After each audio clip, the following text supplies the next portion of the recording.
Born March 4th, 1932, South African diva Miriam Makeba is well known throughout the world as Mama Africa and the Empress of African Song. She first came to public's attention as a featured vocalist with the Manhattan Brothers in 1954. She soon left to record with her all-woman group, the Skylarks, while touring Southern Africa with Alf Herberts. The tour was tagged African Jazz and Variety, an 18-month tour that launched the careers of many African artists. However, in 1950, at the age of 18, Makeba gave birth to her own child, Bongi Makeba, whose father was Makeba's first husband. Makeba was soon diagnosed with breast cancer, and her husband left her shortly afterwards. Maputo, Maputo, home of the brave, our nation will soon be as one. Frelimo, Frelimo, Samora Machel, Samora Machel has one.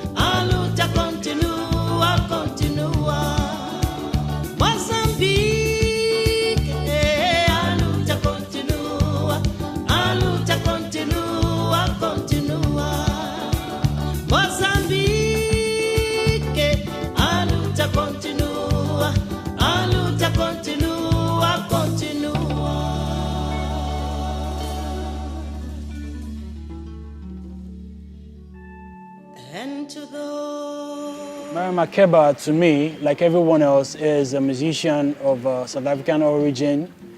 While she was here on earth, she impacted a lot of lives. Even outside the shores of South Africa, she was a civil rights activist. I think she'll be more remembered for the work she did by using her music as a tool for the freedom of South Africans from apartheid. In 1959, Makeba's incredible voice helped her win the role of the female lead in the show King Kong, a Broadway-inspired South African musical. She soon went to conquer America, where she sang at President Kennedy's birthday and worked in New York with Harry Belafonte, creating such classics as the Click Song and Pata Pata.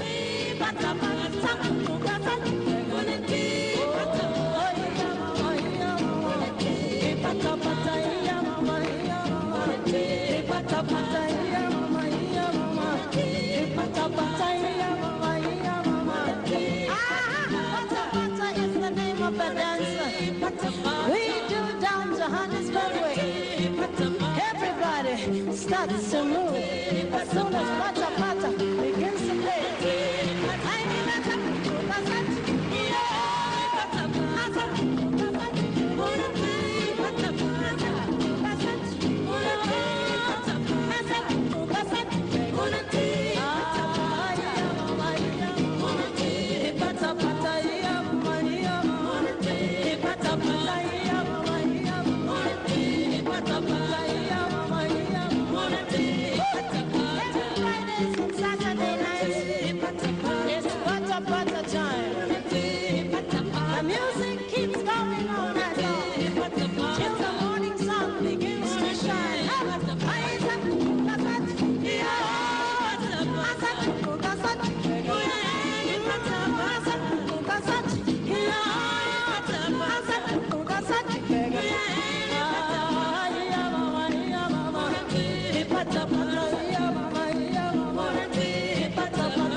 She provides music that relates to the mood of the people. She has songs about dancing, having a nice time, and more importantly, she had songs that were telling stories of oppression, of apartheid, of people rising up to work towards nation building. And she helped elevate political consciousness in our country.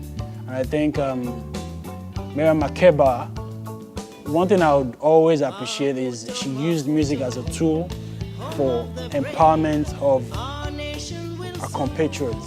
In 1963, she testified about the apartheid in her country before the United Nations. As a result, the South African government revoked her citizenship and right of return. She stayed in the United States and married Stokely Carmichael, a Black Panther leader. That began her exile from her South African homeland.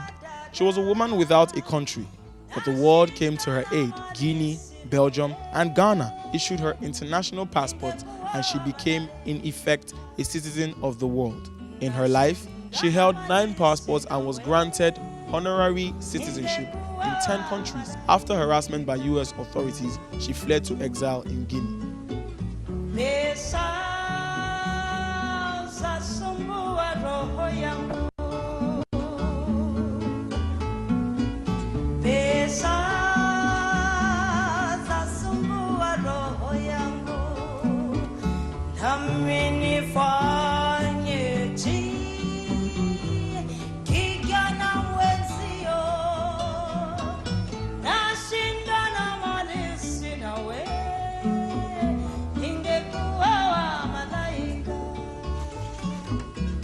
Nashindana malisi nawe ingekuwa wa malaika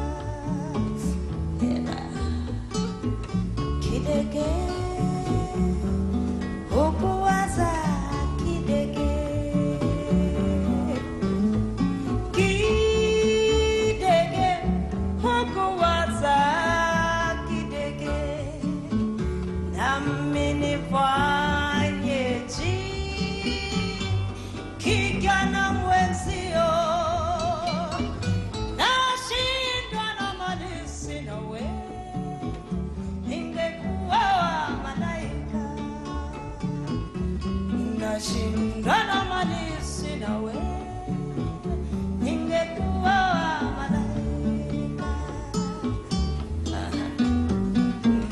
malaika nakupenda malaika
I like the song Pata Pata, and I like it because it's a feel-good song and it's one of our biggest hits.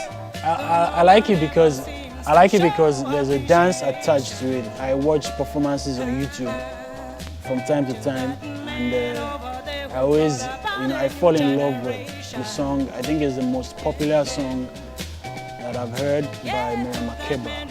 And I think that's why I relate to the song, because the feel-good songs, you know, South Africans love to have a good time. And that song exemplifies the dance and the groove and the feel-good spirit they all usually share. Makeba returned to world prominence when she performed with Paul Simon on the Graceland tour. Finally, in the late 1980s, she returned to her homeland as a free South African. Makeba died of a heart attack on 9th November 2008 after performing in a concert in Italy organized to support writer Roberto Saviano in his stand against the Camorra, a mafia-like organization local to the region of Campania.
Yeah, from early days, she joined the struggle.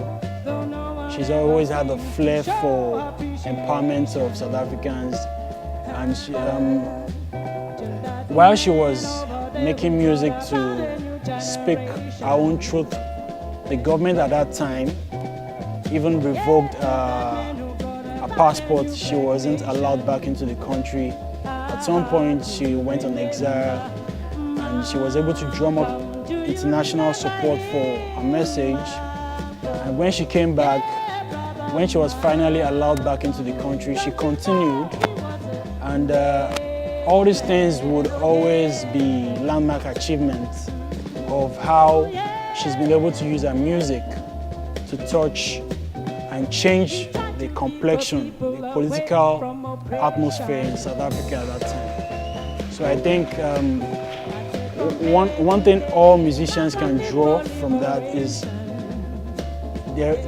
you can always use the power of celebrity, the power of a big voice, the power of a famous personality and image to pursue a cause that will be beneficial to other people outside your immediate circle.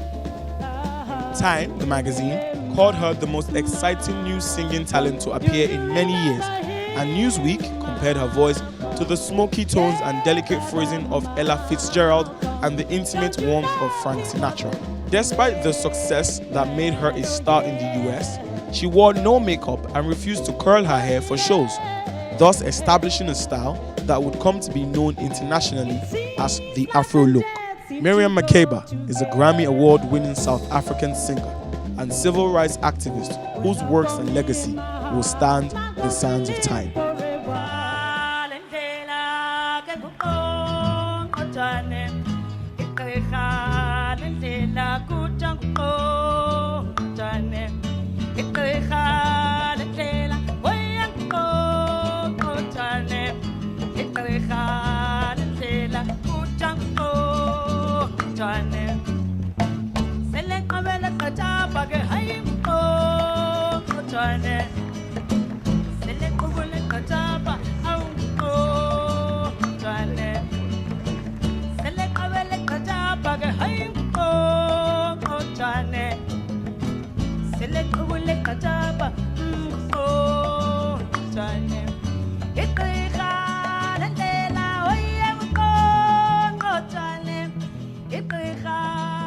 Yeah, I think you, and the music you enjoy now.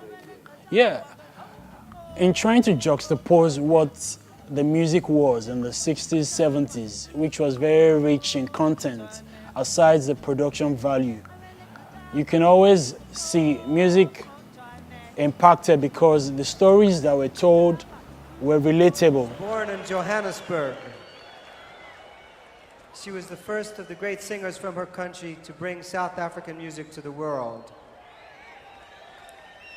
In 1959, she began a world tour, and when she attempted to return home, 1 year later, she was refused readmittance. She's been in political exile now for 27 years. They call her Mama Africa, the queen of South African music, Miriam Makeba.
So I think comparing that to now, especially in Nigeria, we don't really have such an interaction with music anymore, where you just listen to the lyrics and you're uplifted, or where people tell stories of happenings around them.